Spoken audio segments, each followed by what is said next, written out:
Up and running, and Billabong is loud.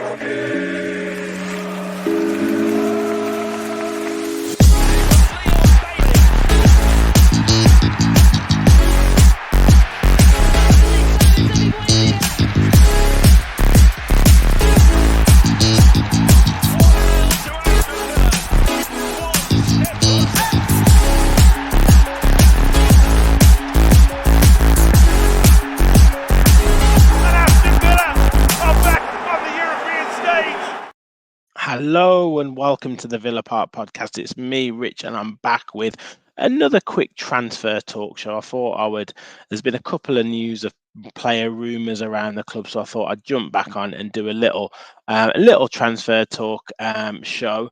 First of all, though, make sure you do hit that like button, hit that subscribe button, help us on the road to 3K. We are very, very, very close to 2,700, right on track to hit 3K before Christmas, but you can help us get there. So like, subscribe, comment below on your thoughts on the potential players or rumoured to be coming in or out of Aston Villa.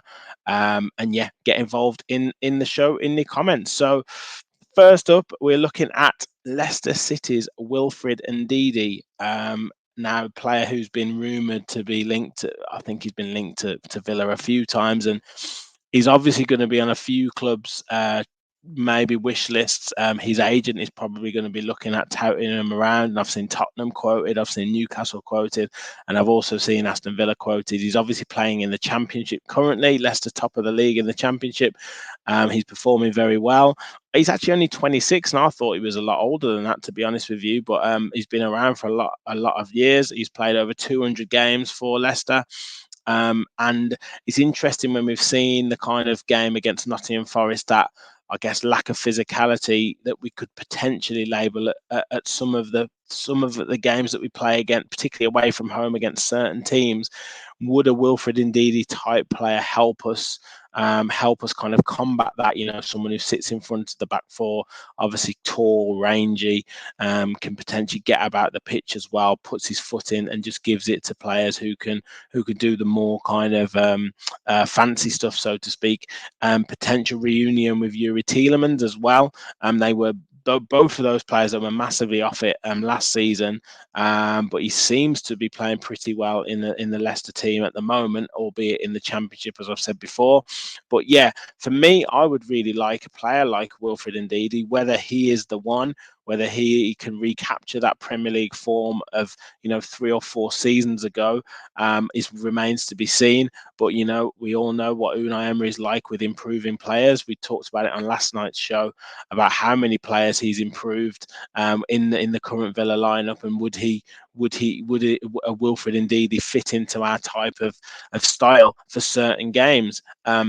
I'm sure he would want to get into that first team, but would he be a player who would accept being a squad player, particularly with Kamara and Luiz playing so well, and Tielemans to come in? And would he be that upgrade on say, a Leander Dendoncker? You guys let me know your thoughts in the comments. Would Wilfred Ndidi be a good signing for you? I think his contract is due to end at the end of this season, so could potentially get him for a cheaper price in January. But is he looking to hold out to get a free transfer and obviously really increase his wages? And then you're factoring in Saudi clubs, that type of thing as well. So yeah, let me know your thoughts in the comments on Wilfred Ndidi and whether you think he would be a realistic option for us and whether you think he would add value to us.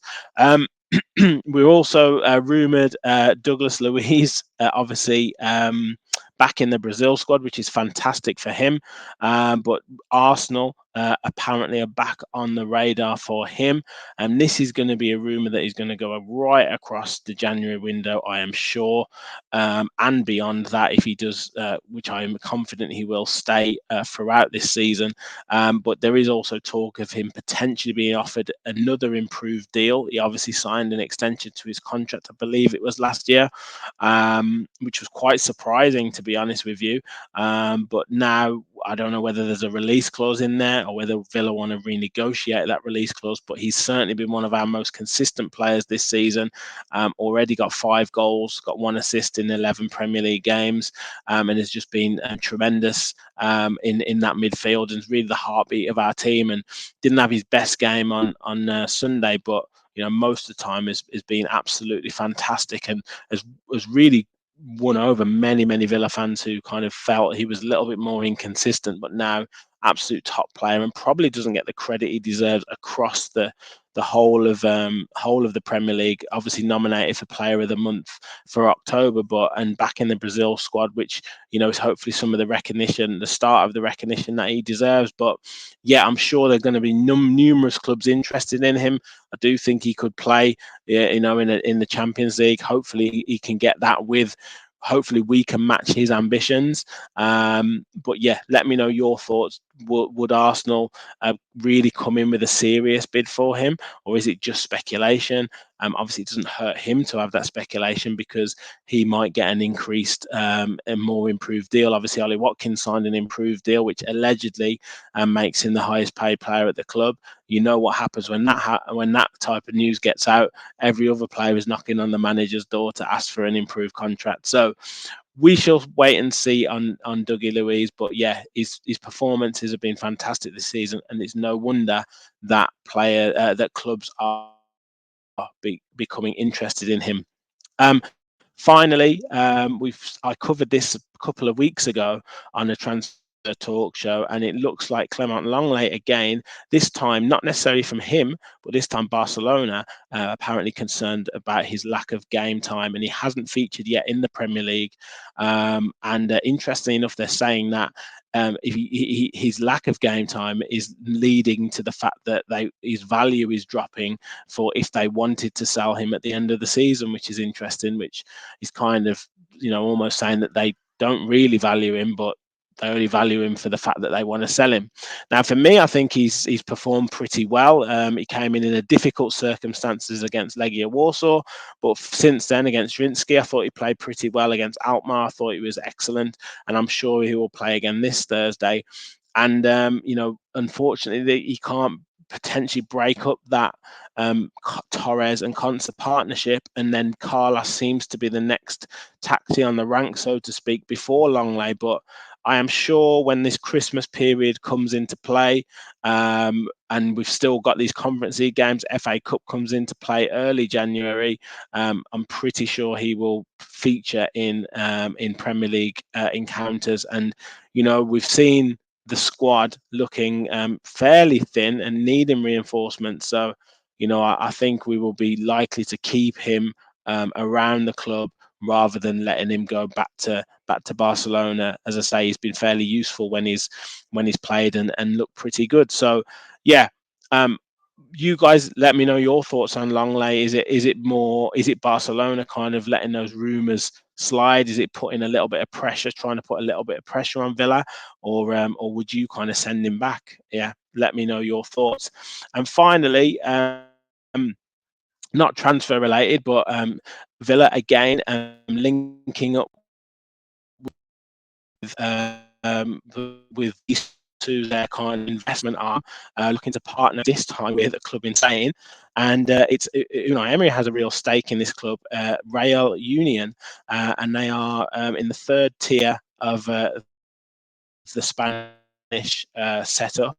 And it links into kind of expanding our network. Obviously, we've got Vissel Kobe in Japan, we've got ZFC in Egypt, and Vitória Sporting Club in Portugal. So we're kind of widening the network, so to speak, and be interesting to see what happens there. Whether it's just more investment related, or whether it's kind of player related in terms of players from England, from Villa going over there for experience, and potentially players coming over here if they are to progress up the leagues, I'm sure.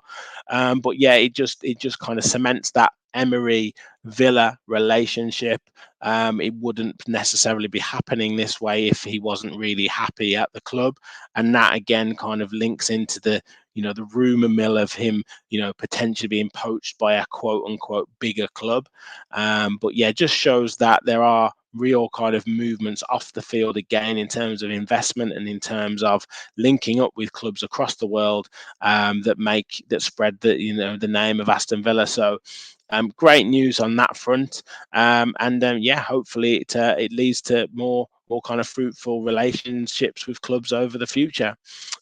That's it for my little transfer talk. Again, like I say, make sure you let me know in the comments your thoughts on Wilfred Ndidi, Dougie Luiz, Clement Lenglet, the partnership with the various clubs, and do please make sure you hit that like button, hit that subscribe button, help us on the road to 3K.